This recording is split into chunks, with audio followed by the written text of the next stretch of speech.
Once more we find Miss Pearl here giving out the doom and gloom advice to young men. And I won't even comment on the fact that she is grown a bit older and still perpetually single herself.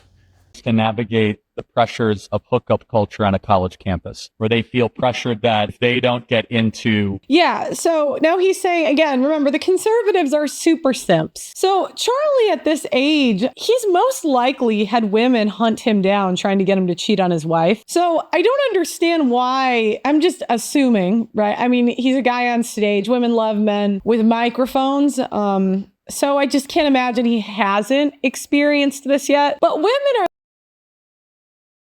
So this video of Pearl's here is modern women put out for anyone, and she thinks, oh, Charlie should know that because he's in a position of power, and women would always be coming after men in power. Now, even if that were the case, and they were coming after him in droves, that doesn't mean all women are. So Pearl's argument seems to be that if they come after him, he should realize that all women are into the hookup culture and giving away their bodies for free. Are the apex predators. You met 18-year-old women? They're giving it out to everybody. They're like, you get some coochie. You get some coochie. It's not till women take some L's when they're more stingy with. So when she talks about young women giving it out to everyone as the apex predator, why do you think that is the case here now? Honestly, why do you think that is the case? Is it because they are the apex predators? Or perhaps it's because they can flaunt it in front of enough desperate men that they can get the women get what they want for that brief period of time from these desperate men. The men who have access to them are not just plucking and pulling every which way. And there is something called a little bit of self-control, responsibility. They always talk about women having accountability.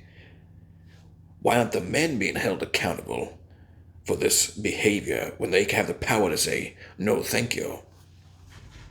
With it. But when they get to a college campus, they're ready to go. So again, they're framing this as the women are pressured when the women are the ones throwing it, I'm so tired of the. And of course, you get the men in there agreeing with Pearl, oh yeah, the women are this, the women are that. And if the women are the ones throwing it out all the time, then why are so many men complaining they can't get any? They only give it the top 5%. They only give it the top 5%. Exactly right. You must understand, Pearl panders to a certain type of man who is very down and out, desperate themselves. But they, rather than compete, simply bow out of the competition and say, I won't participate in that. Yet they go online and they bash women, they put women down all the time.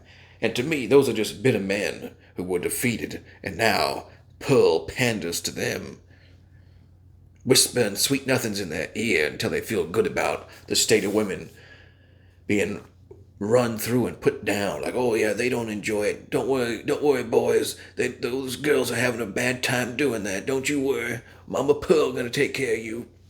I don't understand why this advice is valid. It's doom and gloom. There is no positivity to it.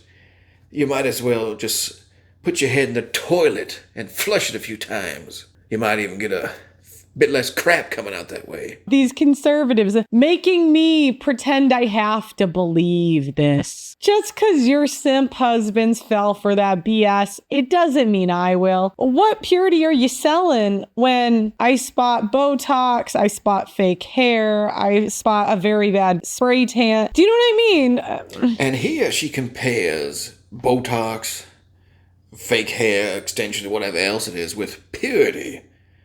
Now, Pearl, just because you leave your hair down out of the shower and you put on a second-hand dress does not make you pure. I don't understand what the point of that is either. A girl can be pure in the sense they are talking about, while also being fake on the aesthetics. An important point to remember here is that the men are not virtuous because they do not sleep with a bunch of women. Because the fact of the matter is they cannot sleep with a bunch of women. So by saying, oh, I don't sleep with a bunch of women, that means nothing because you have not been presented with the opportunity to do so.